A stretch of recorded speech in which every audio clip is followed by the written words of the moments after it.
ପିଲାମାନେ ଆଜିର ଉତ୍କର୍ଷ ଓଡ଼ିଆ ଶିକ୍ଷାଦାନ କାର୍ଯ୍ୟକ୍ରମକୁ ମୁଁ ତୁମମାନଙ୍କୁ ସ୍ୱାଗତ କରୁଛି। ଆଜି ଆମେ ଉତ୍କର୍ଷ ଓଡ଼ିଆ ବହିର ଫାଉଣ୍ଡେସନ୍ କ୍ୟାମ୍ପ ଅନ୍ତର୍ଗତ କାର୍ଯ୍ୟପତ୍ରିକା 21, 22, 23, 24, 25, 26, 27କୁ ଆଲୋଚନା କରିବା। କାର୍ଯ୍ୟପତ୍ରିକା 21 କାହାଣୀଟିକୁ ପଢ଼ି ପ୍ରଶ୍ନର ଉତ୍ତର ଦିଅ। ପ୍ରଥମେ କାହାଣୀଟିକୁ ଭଲ ଭାବରେ ପଢ଼ିବା, ସ୍ପଷ୍ଟ ଭାବରେ ପଢ଼ିବା, ବୁଝିବା। ବୁଝି ସାରିଲା ପରେ ପ୍ରଶ୍ନଗୁଡ଼ିକର ଉତ୍ତର ଦେବା। କାହାଣୀଟି ପଢ଼ିବା। ସିଂହ ଓ ଭାଲୁ ଦୁଇ ସଙ୍ଗାତ ଥିଲେ। ଦିନେ ଦୁହେଁ ଝରଣାକୁ ପାଣି ପିଇବାକୁ ଗଲେ। ଝରଣା ପାଖରେ କାଦୁଅ ଥିଲା। ଭାଲୁ କାଦୁଅରେ ପଡ଼ିଗଲା। ସିଂହ ଭାଲୁକୁ ଉଦ୍ଧାର କଲା। ଭାଲୁ ବାହାରକୁ ଆସିଗଲା। ଦୁଇ ସଙ୍ଗାତ ବହୁତ ଖୁସି ହୋଇଗଲେ। କାହାଣୀଟି ତ ପଢ଼ିଲେ, ବର୍ତ୍ତମାନ ପ୍ରଶ୍ନଗୁଡ଼ିକର ଉତ୍ତର ଦେବା। ପ୍ରଥମ ପ୍ରଶ୍ନ, ଝରଣାକୁ କିଏ କିଏ ପାଣି ପିଇବାକୁ ଯାଇଥିଲେ? ତା'ର ଉତ୍ତର ହେଉଛି ସିଂହ ଓ ଭାଲୁ। ସିଂହ ଓ ଭାଲୁ ଝରଣାକୁ ପାଣି ପିଇବାକୁ ଯାଇଥିଲେ। ଦ୍ୱିତୀୟ ପ୍ରଶ୍ନ, ଭାଲୁକୁ କିଏ ବଞ୍ଚାଇଲା? ଉତ୍ତର ହେଉଛି ସିଂହ। ସିଂହ ଭାଲୁକୁ ବଞ୍ଚାଇଲା। ତୃତୀୟ ପ୍ରଶ୍ନ, ଦୁଇ ସଙ୍ଗାତ କାହିଁକି ଖୁସି ହେଲେ? ଉତ୍ତର ହେଉଛି ଭାଲୁ ବାହାରକୁ ଆସିଗଲା। ଭାଲୁ ବାହାରକୁ ଆସିଯିବାରୁ ଦୁଇ ସଙ୍ଗାତ ଖୁସି ହେଲେ।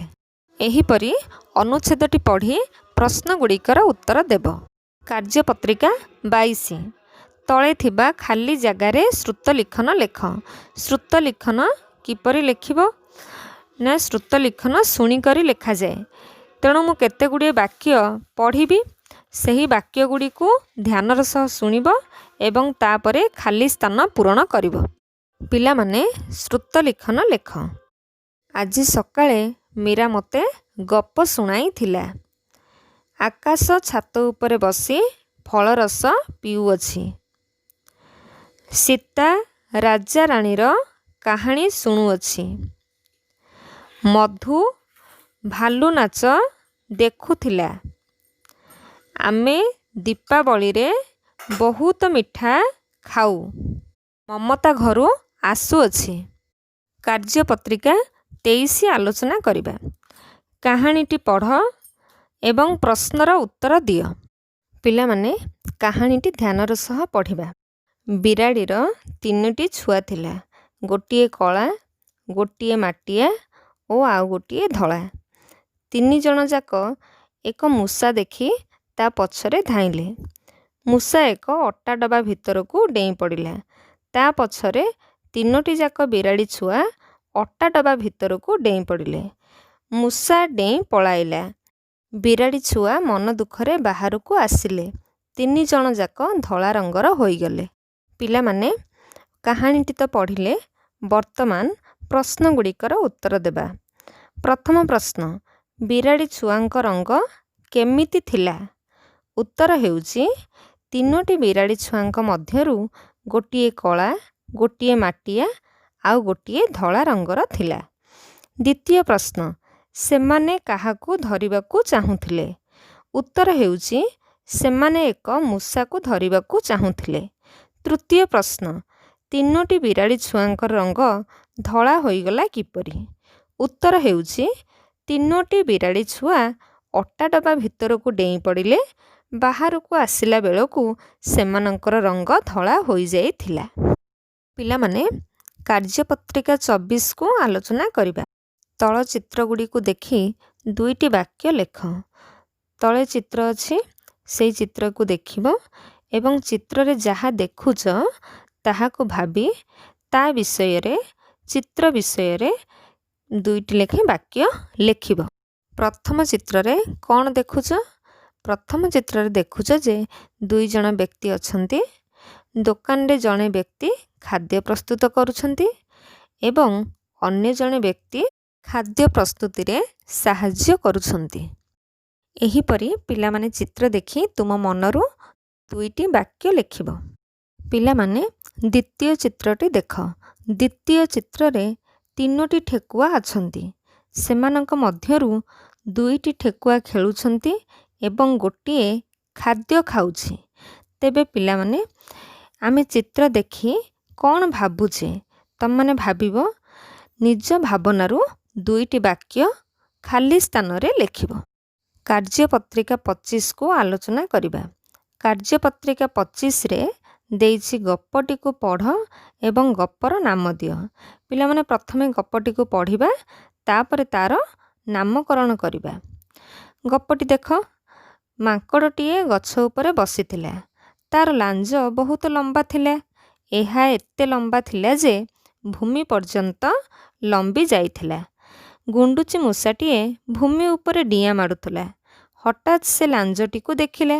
ଗୁଣ୍ଡୁଚି ଭାବିଲା, ଏ ଦୋଳି କେଉଁଠୁ ଆସିଲା? କିଛି ସମୟ ପୂର୍ବରୁ ତ ନଥିଲା। ଗୁଣ୍ଡୁଚି ମୂଷାଟି ସେ ଲାଞ୍ଜ ଉପରେ ବୁଲିବାକୁ ଲାଗିଲା। ମାଙ୍କଡ଼କୁ କୁତୁ କୁତୁ ଲାଗିଲା। ସେ ତଳକୁ ଚାହିଁଲା।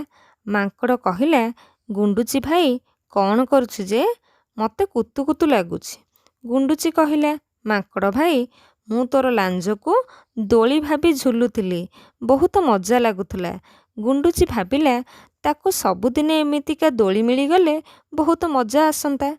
ଏହା ଭାବି ଗୁଣ୍ଡୁଚି ମୂଷା ବି ହସି ହସି ଗଛର ଡାଳକୁ ଚଢ଼ିଗଲା। ପିଲାମାନେ, ଗପଟି ତ ପଢ଼ିଲେ, ଏବେ ତାହାର ନାମକରଣ କରିବା। ତାହାର ନାମ ଦେବା। ଗପଟିର ନାଁ ଦେବା। ତେବେ ଗପଟିର ନାଁ କ'ଣ ଦେଇପାରିବା? ଗପଟିର ନାଁ ଦେଇପାରିବା ମାଙ୍କଡ଼ ଓ କୌତୁକିଆ ଗୁଣ୍ଡୁଚି ମୂଷା।